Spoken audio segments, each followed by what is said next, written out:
Sí, molt maco. Adéu-siau, fins la setmana vinent. Adéu, bon dia. Els matins de Ràdio Cadena. Seria allò que en diuen la lloca, amb els pollets. No ben bé, no ben bé, perquè allò seria la cura que ha de tenir una mare pels seus fills mentre són desvalguts i ho necessiten.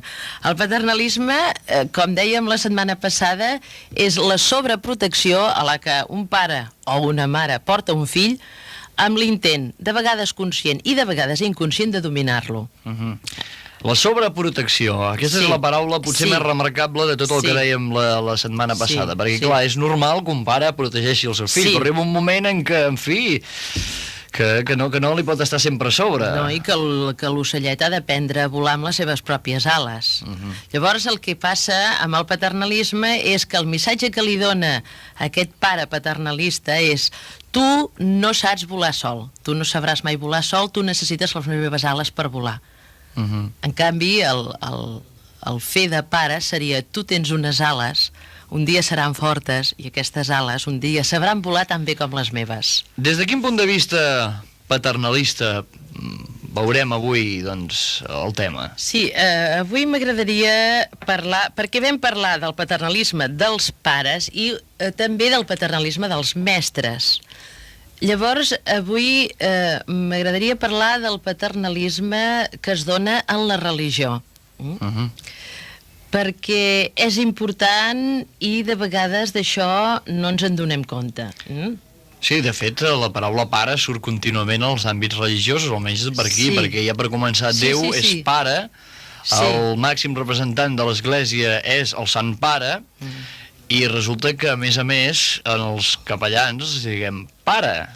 Se'ls deia més abans que ara, però encara hi ha tota la idea dintre, no? Passa que aquí, per qüestió, potser de la paraula que s'ha utilitzat a Catalunya, li solem dir mossèn, no? Sí, però aquesta paraula pare està molt carregada d'arrels teològiques, molt, i té unes connotacions que ara intentarem explicar una mica. Els que ho conserven molt són els militars, amb el pater.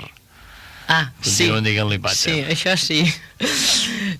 Mira, l'exercici d'una autoritat moral i doctrinària en el nom del pare és, per descomptat, un camp de possibilitats per dominar i per absorbir l'altre extraordinari. Això sí, sempre amb les excuses més sagrades.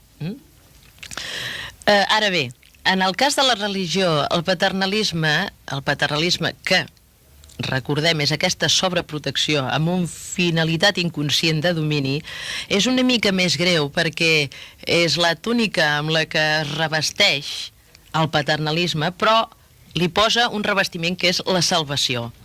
Potència cap a la transcendència la capacitat de sotmetiment de la persona.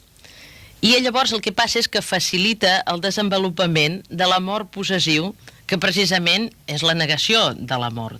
Totalment, no? El paternalisme religiós és un instrument d'esclavització i d'esporequiment, on s'ofega aquella advertència de Sant Pau, tan coneguda, que és aquella celebèrrima carta, penso que era als romans, que diu allò de: no heu rebut un esperit que us faci esclaus i us porti a sentir por, sinó un esperit que us fa fills adoptius de Déu, i per al qual exclameu pare. Aquest esperit dona fe en el nostre cor de que som fills de Déu. Sant Pau continua sent controvertit, eh? Sí, controvertit, però em sembla que no li van fer gaire cas amb aquest ordre, perquè malauradament en la religió les coses no s'han donat moltes vegades així. En les figures d'ordre jeràrquic, en totes les esglésies, no sols en la catòlica, hi ha una característica molt gran de domini i de sobreprotecció. I el que és una mica més greu, que això fa que el creient o el fidel a on s'hi sotmet ho sigui viscut amb una gran culpa. És a dir, si no sotmet, fa un pecat. Emília, no sé si ara lliga amb el que estàvem parlant, però el que em pregunto jo és la persona a la qual li correspon a ser anomenada pare. És a dir, una persona, a partir del moment que és sacerdot, se suposa que és pare, se li anomena pare. Això interiorment amb ell l'afecta? Sí que l'afecta, i l'afecta bastant. Per una persona a la que l'han d'anomenar pare, en aquest cas sacerdot de la religió que sigui, per aquest ser humà és una situació molt ambigua, perquè el capellà ha de sostenir-se i sostenir el missatge. I ha de fer un gran esforç moltes vegades per no trair-lo.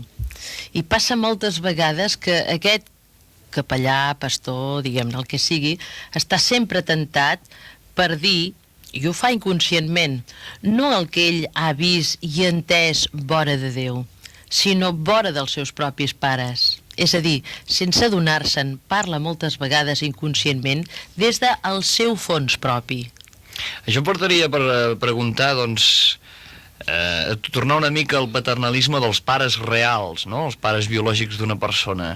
Si s'ha de ser realment paternalista, és a dir, si es pot ser paternalista. Suposo que, clar, hi ha barems, hi ha extrems, hi ha quantitats. És a dir, no, pot poder ser un, pot ser tot, no? Però precisament per això intentem de vegades aclarir idees des d'aquí. I és que el que s'ha de ser és pare i donar aquesta protecció quan el fill la necessita, però no infantilitzar aquest fill. Hi ha nens de 30 anys, no?, que encara necessiten que els hi diguin quasi quin color de mitjons s'han de posar avui, no? El que no es pot fer és infantilitzar aquest fill tota la vida. La protecció és necessària en un moment de la vida, si no ens moriríem tots. Ara bé, això, la sobreprotecció no és necessària, ni molt menys. El que és necessari és que pugui donar-les a aquest fill perquè voli, no? El que passa és això, no?, que moltes vegades, tornant al capellà, a l'exercir el seu paternalisme en nom del pare en majúscula, no?, cau de vegades en la tentació de l'exercici del poder. I això sí que és una mica trist. Això sí, molt embolcallat de paraules molt evangèliques, de moltes eclesials raons, però que de vegades, d'alguna manera, li dona un cert plaer, no? Perquè fa de jutge el capellà moltes vegades, de censor, d'administrador, de mestre i de metge de vides foranes. No? El que no pot fer ni el capellà, ni el mestre, ni el pare, és fer una minorització d'aquella persona a la que està ensenyant.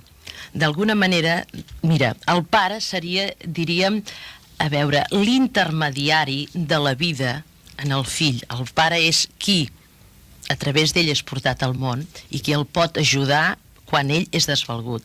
El mestre també hauria de ser l'intermediari de l'ensenyament, no el que detenta el poder de l'ensenyament, no? No jo sóc l'ensenyament, sinó jo estic aquí per estar al servei del nen, per conduir-lo, per educar-lo, per ensenyar-lo. De la mateixa manera, el pastor, el capellà, hauria de ser també només l'intermediari. Jo estic aquí... L'administrador. És que l'administrador té unes connotacions una mica econòmiques, no? L'intermediari, és a dir, jo t'ensenyo coses de Déu, el que jo sé, el que jo conec, però el camí vers Déu l'has de fer tu. Jo et puc acompanyar, però jo no sóc qui detento el poder ni l'autoritat. Jo el que em pregunto és si es poden posar els pares com a exemple. En el sentit, ja ho dic, dels pares biològics, dels mestres, dels pares en el sentit de la religió, és a dir, intentar posar-se amb ells com a exemple de vida o com a exemple del que van fer quan eren petits, davant dels nens, No, mai. Cap persona és un exemple per a una altra persona.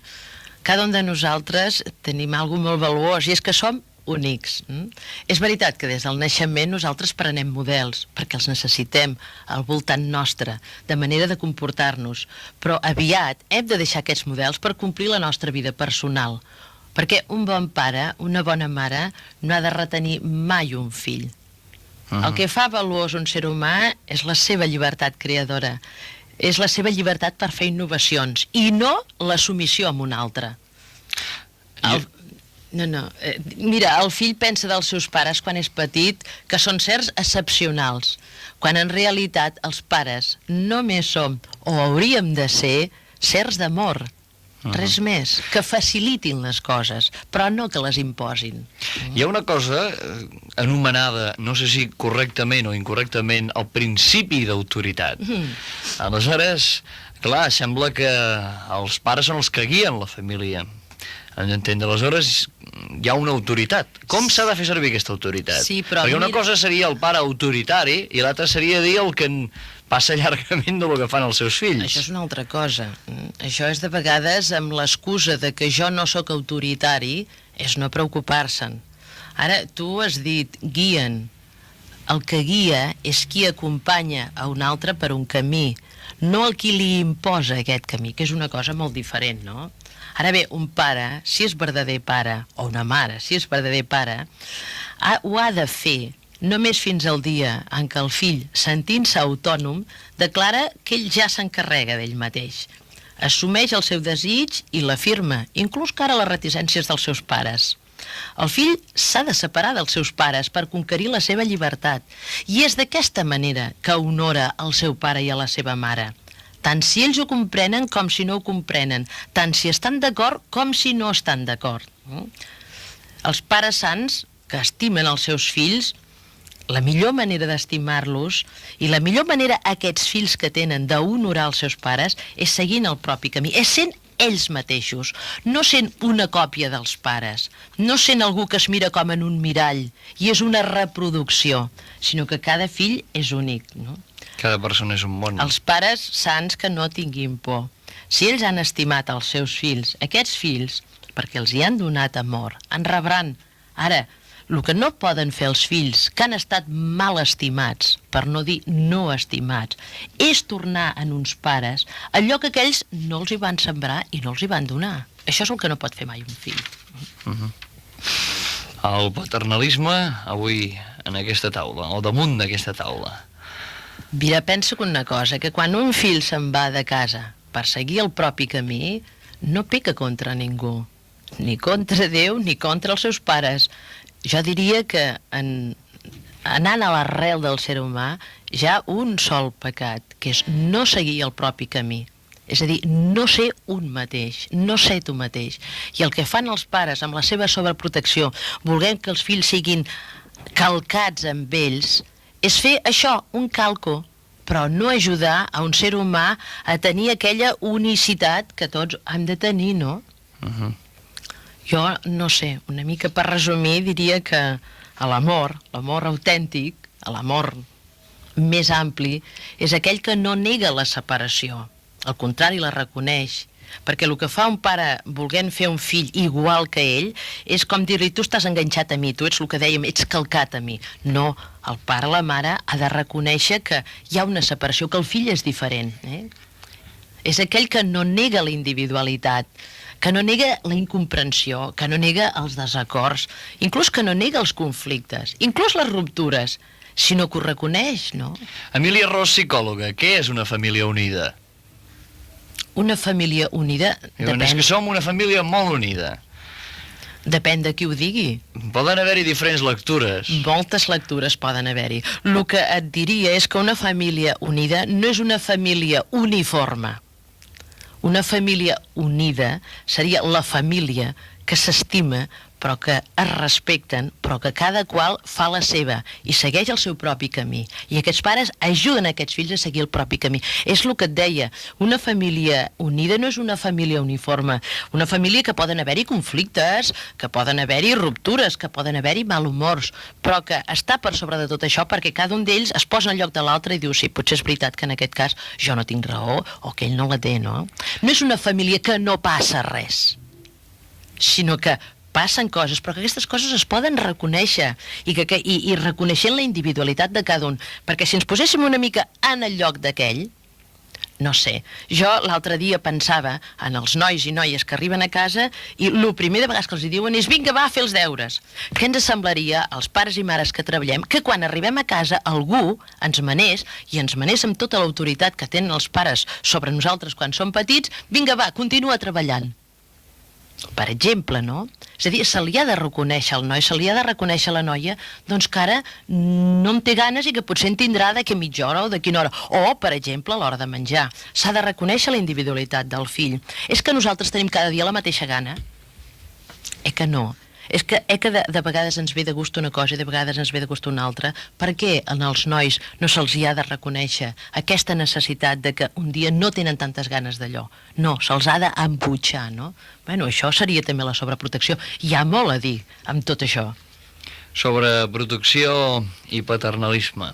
Emília Ros, fins la setmana vinent. Bon dia. Adéu-siau.